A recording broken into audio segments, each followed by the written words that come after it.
Well, I told y'all be seeing my face again. Per Chris Haynes of Bleacher Report, the Chicago Bulls are now looking to dump both the salaries of Zach LaVine and Lonzo Ball. We're going to talk about all and more. But first, you got to hear that intro. Tuned in to Chicago Bulls Central, your number one place for all Chicago Bulls news and content. I see red, I see red, I see red, I see red, yeah, I see red, I see red, I see red, I see. What's going on, Bulls fans? Welcome to another episode of Chicago Bulls Central, your number one spot for everything Chicago Bulls related. We're here to talk about the latest to come out with our Chicago Bulls. This one comes from Chris Haynes of Bleacher Report, and I believe he works for Turner Sports as well, if I'm not mistaken. But he says that the Bulls are currently looking to dump both the contracts of Lonzo Ball and Zach LaVine. And I'm not, that's obvious, right? The part that I'm here to talk about isn't the obvious part of the Bulls clearly now going. If anybody else doubted that the Bulls are looking to go full rebuild, here's now the wake-up call. The Bulls are going full rebuild. It seems like the rebuild is on. The thing here that I want to talk about more importantly isn't if the Bulls are going full rebuild or anything like that. It's why let the Chicago Bulls be a testament and a cautionary tale of why you need to sell high on your assets. For those that do know, I said that tomorrow, one of the segments on tomorrow's episode is going to be going by all the assets that the Chicago Bulls missed out on by not taking advantage of some of the deals earlier.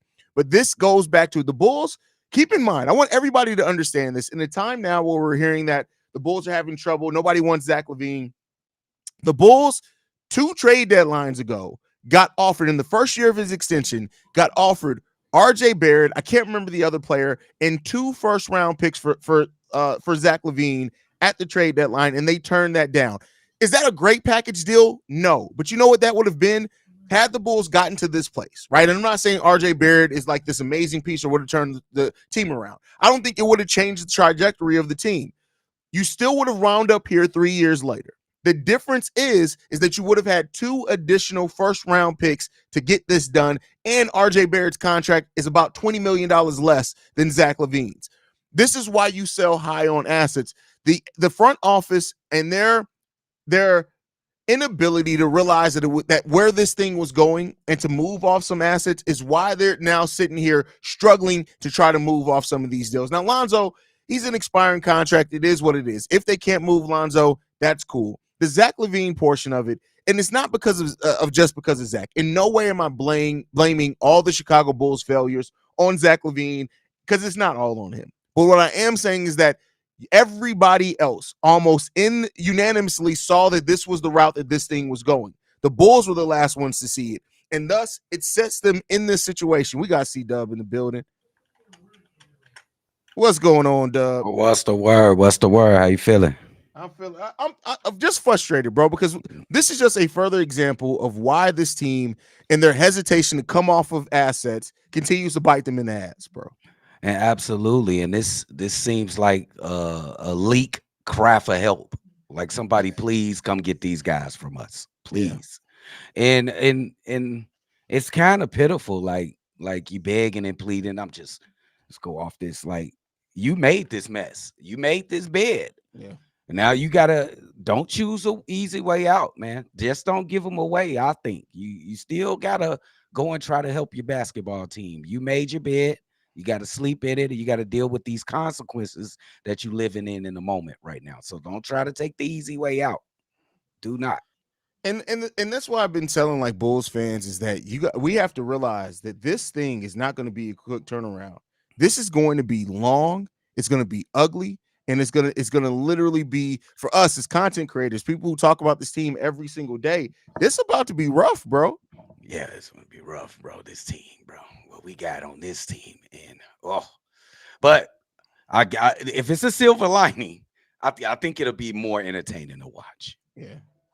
It's definitely going to be a more entertaining show. That's for damn sure. Less frustrating. Well, no, it's going to be frustrating because it's going to be rough. I think it's going to be frustrating for for the winning aspect of it. But to see young players, this is why, like, I'm not comparing them to them. We got to see a lot more before. But this is why the Kirk Heinrich, Luau Deng, Ben Gordon, the Baby Bulls were fun to watch. Yeah. I was thinking more of an expectational, like, like frustration. Like we expected this team that we just breaking up right now to do well, get in the playoffs, get past the first round. So that's where our frustrations sit with this team. We ain't our expectation got to be tempered. I think every Bulls fan should have a tempered Yes, expectation. but you are also a very reasonable man, C-Dub. You think, but like, come on now. The people that we interact with every day in these comment sections, do they strike you as reasonable people more times than not? Nah, nah, not even close. Yeah. Yeah, man. Oh, has it come to this? This is crazy, man. You begging and pleading. Please help us. Help us. Come get these people from us. Yeah. No, I mean it is what when you look at it. Let me ask you this, C-Dub. Yeah. When you look at the Bulls trying, like, hey, do you see any takers for Lonzo? No. Why would they? That'd be an egregious act on that organization who even looking to get Lonzo. What? That's insanity. I don't think they want to put their job on the line and try to get Alonzo unless he's like a throw-in type of deal. Well, okay, you're gonna throw in Alonzo, okay. But now we ain't finna be looking for Lonzo. It's too much what ifs. Yeah, it's a lot of. I think ultimately they may look like, and if Lonzo is moved, it's not going to be until the trade deadline deal for me. And I mean, like in this case of like expiring contract, that's the only way that I can really think of it personally. Bro, could they even? Nah, I ain't even gonna say that. They can't do that. You just can't cut. Nah, you just can't cut Lonzo. That ain't possible, right? You know more than me. I mean, no, they can buy him out. A buyout is an option. They can waive and stretch him. Waive and stretch, I think at this point would be stupid, mainly because why spread out his money over years when you can just wait to the end of the season and it just comes off the books. But a buyout is a possibility there. I think that's a possibility, bro.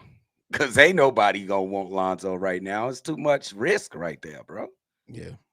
And Zach, man, how do you think Zach feeling right now, bro? I don't give a fuck how Zach's feeling. I know, I feel and I don't mean that like to be an asshole to Zach. I mean that in the sense that, listen, bro, my boy, geez, now that did sound like an asshole. Listen, brother, you are getting paid $45 million a season to play a game.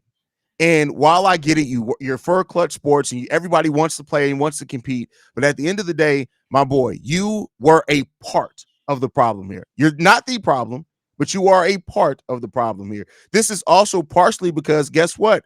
Between injuries or whatever else, you didn't grow. He said it. I'm using Zach LaVine's own words. He said when he got that contract extension, me getting this money doesn't make me complacent. It makes me want to step my game up even further and live up to this contract. If you lived up to the contract, guess what? You could go wherever the hell you want to, even if this thing did blow up. I'm just saying. Yeah, and you are right, 100%. I was just looking into his mindset, like this narrative just switched on Zach like overnight, like in between seasons. Like he's not a winner. I think you could argue that is true. That narrative may be true. It's just a shame. He's talented. I don't understand. Super talented. He can score 25 points for any team. He can average 20 points for any team that need him. I swear. For your third option? What, third? Second? Something like that? Come on, Zach. I've said this over on Locked On Bulls. I've said this many places. If Zach LaVine is your third option, you better damn well be a championship contender. You gotta be. You gotta be. He's an amazing scorer, dude. He just doesn't have those intangibles, what it takes to like win big games. Because he can go off and he can win you a couple games. He can go. He's a momentum scorer. Like, don't get me wrong. Zach LaVine can absolutely win you games scoring 30 points. But but you're right. Zach hasn't shown the ability of, we're down by 8. It's 3 minutes left. Bet, watch me work. Yes. That part of his game never developed. Like I thought it was going to at one point. It never. Up until this point, it has not developed. And now, let me ask this question, because DeMar DeRozan, I think they kind of interfered with each other's game. DeMar and Zach, like they want that same space on the court, and they gotta share that space. So I don't think they was really Zach comfortable. And DeMar? Zach and DeMar. They don't operate in the same space at all. Zach doesn't like being in the mid range. Zach, before DeMar came here, Zach was a pretty good mid range scorer. Yeah, but like 25% of his buckets came off the mid range though, bro. he was driving kick. But I feel where you're coming from. Like they're both ball, even if it's not with the same space, they still are both two ball dominant players. Dominant guys, yeah. And you have to have a point guard to make that work. You have to. And the only time it worked was the Lonzo days. Yeah, so that's a fact. So it's just such a shame, bro. That it got it. Is it ending ugly? Is this an ugly divorce? I mean, the thing is, bro, is every divorce is ugly. I don't care. Like, there's a reason why a divorce things end, right? So I'm not really worried about that aspect of it, but I will say that this is going a way that I hope that it's, and Zach LaVine could come out the other side of this, like hearing that nobody in the NBA wants to trade for your ass. Hopefully that's a wake up call, bro. Oh, and then what is his actions after that wake up call? What are you saying though? You saying you stay here, try to stay here? No, I mean just to refine this game. I hope that we see a Zach LaVine that's hungry again. Okay. Because when he came to the Chicago Bulls, Zach LaVine was hungry to prove. Do you remember? It was Zach LaVine's second season here, his first fully healthy season. There's a game against what team was Jimmy Butler? Hornets. Oh no. It was 76ers. Whatever team Jimmy Butler was on at that time. There was a game in which he scored like 2 3-pointers over Jimmy Butler, and he literally looked at the crowd and said, "This is my city."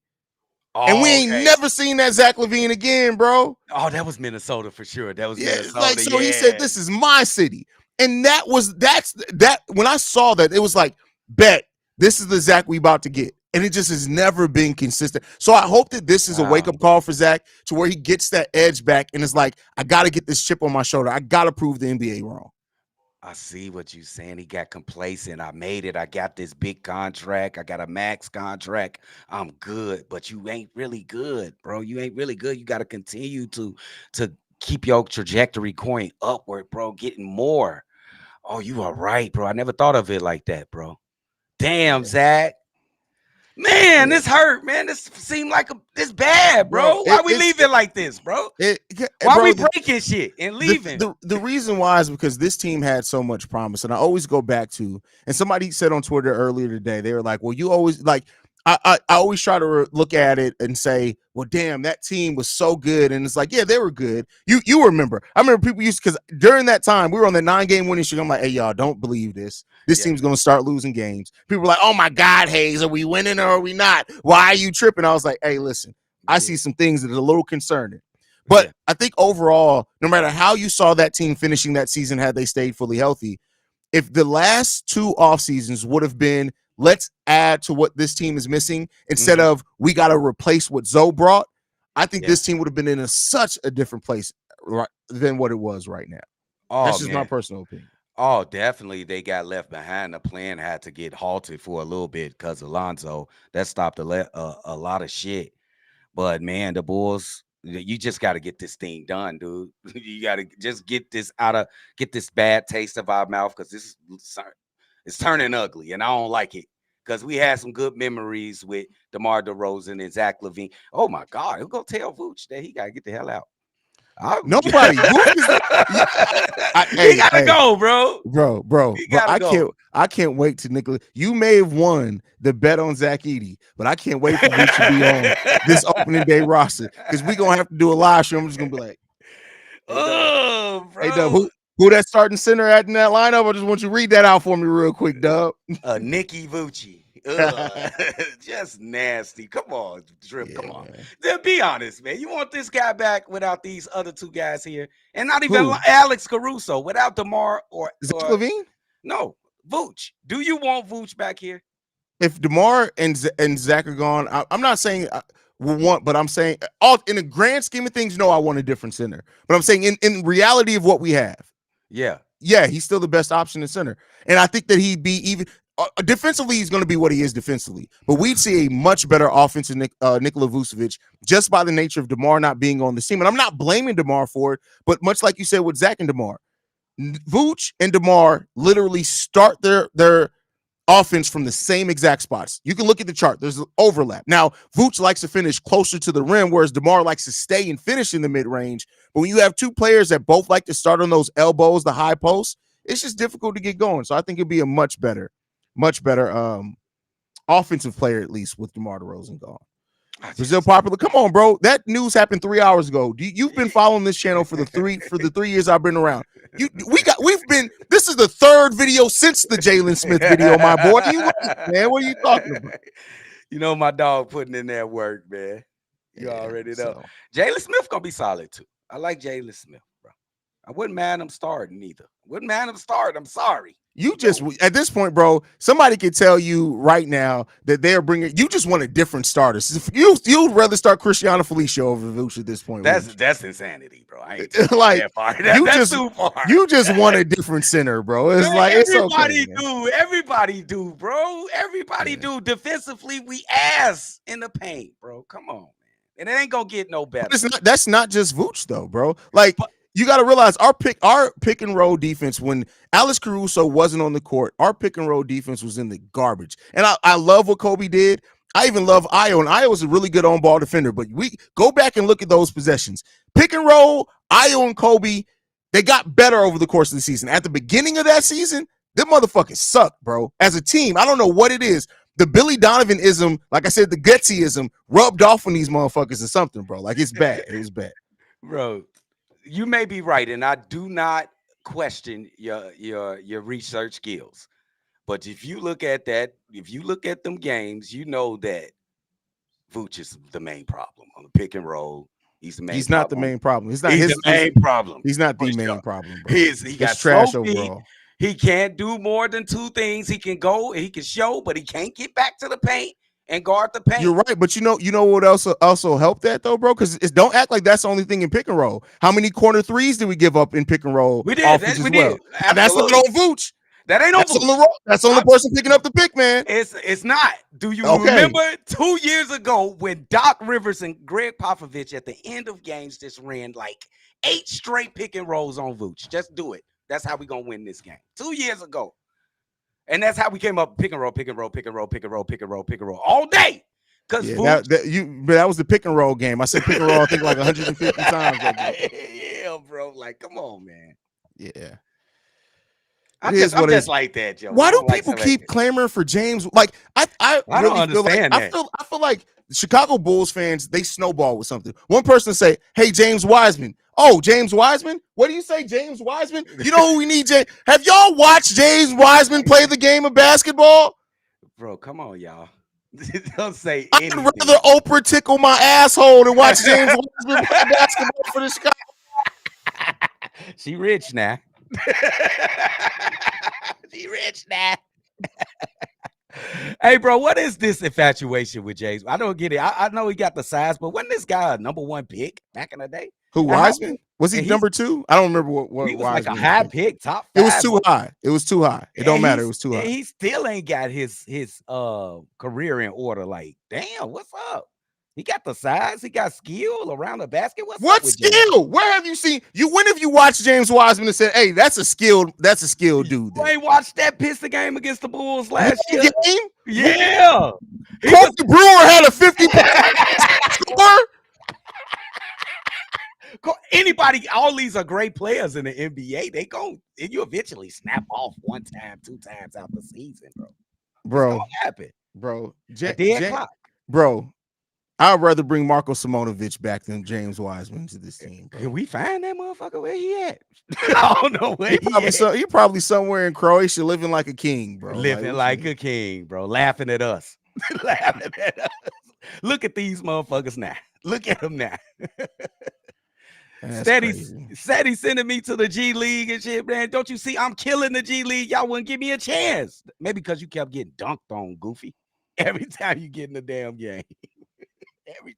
Every time. How you got more dunks than minutes played, bro? That's crazy. That's that don't make crazy as hell, bro. That's crazy. Now you can see why the Bulls was like, nah, we'll pass.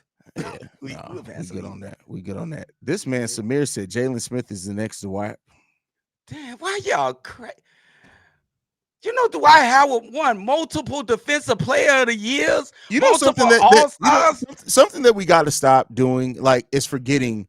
And I get it, the way his career went. I get all the jokes because I cracked the jokes too. But for a 3 to 4 year stretch in there, Dwight Howard was a top 5 to 8 player in the NBA for him. Absolutely, 100%.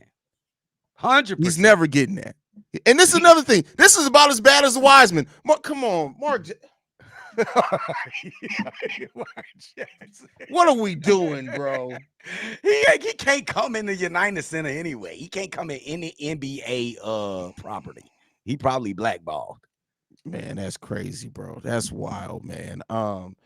Yeah, but anyway, so for the recap, the Chicago Bulls are apparently looking to move Zachary LaVine and the Walking Dead Lonzo Ball. That name's never leaving, bro. The man got a dead person's cartilage and meniscus. Literally, he's the Walking Dead. Bro, why you doing that to Lonzo, bro?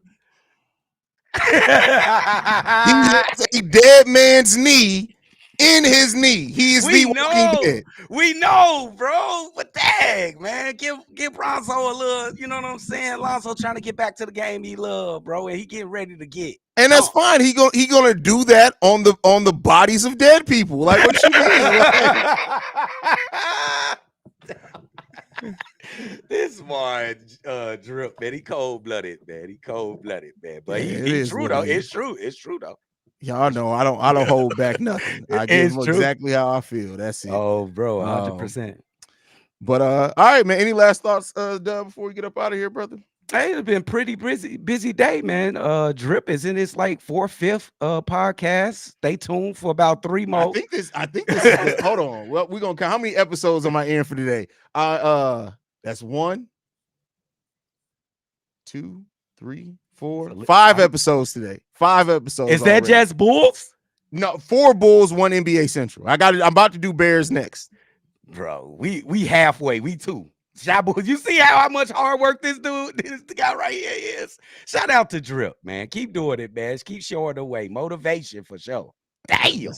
And he got 3 more to go. Y'all will see him again because the Bulls is active. Because the Bulls is active, man. Bulls Rumors is active. It's crazy. Y'all make sure y'all hit that subscribe button. We're trying to get to 20,000 subscribers by the beginning of the season. We are right now 1,228 away from 20K subscribers on the channel. That's crazy. Bro, keep in mind, I thought if I reached 3,000 subscribers, I made it when I started this channel. This is crazy, bro. Damn, bro. Unbelievable. I think you, man, it's no ceiling with you, Drip. I mean, man, we get Drip to like 50, 100. We're doing that, bro. We'll see what happens. We'll see. He's like, fuck this, all this YouTube. You know? I told y'all ever want me off YouTube, all it takes, the Bulls get 3-peat, they win 3 titles in a row and retire, and that's it. We ain't gonna let him, y'all. We ain't gonna let him, bro. We ain't gonna let him. Eco Bean says Haize has I have a whole full bathroom over there. Which I got a pool table over there. I got a bar in the studio. This is a studio. Eco, I think this is just what you see is it. I got a whole nother set over there that I do this, bro. Eco, how are you thinking about this? Why are you thinking about this? He said that like it was something like I got a toilet in the studio. Yes, in fact, I do. Eco, that's the weirdest thing you ever said, Eco.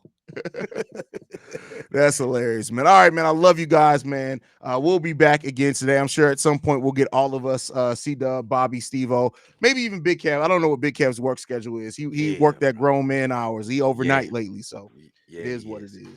Hey, man, I hope 733 of y'all hit that like button. Let's take a like 10 seconds. Y'all hit that like button. Y'all tweaking. They freeloaders, bro. They come for the content. They don't hit like. They don't do nothing, bro. It is what it is. It don't even cost nothing. Y'all cheap. Y'all make sure y'all go and subscribe over to my boys, the Shy Bulls podcast with the Kanye boys, passing 6,000 subscribers. Which are like 6,050 now. We at 6,050. Yes, sir. Matter of fact, listen. Go and get them to 6,100. I need 50 of y'all to go over there and go hit them over there. Bro. That'd be dope, man. Appreciate y'all if y'all could do that. Appreciate you, Drip. You already know what it is. Love you guys. Go Bulls. You'll be seeing my face again. I already know. It is what it is. The Bulls shirt, I hang it up like the jersey. I take it off after I record. I just hang it up. I know I'm going to have to put it back on.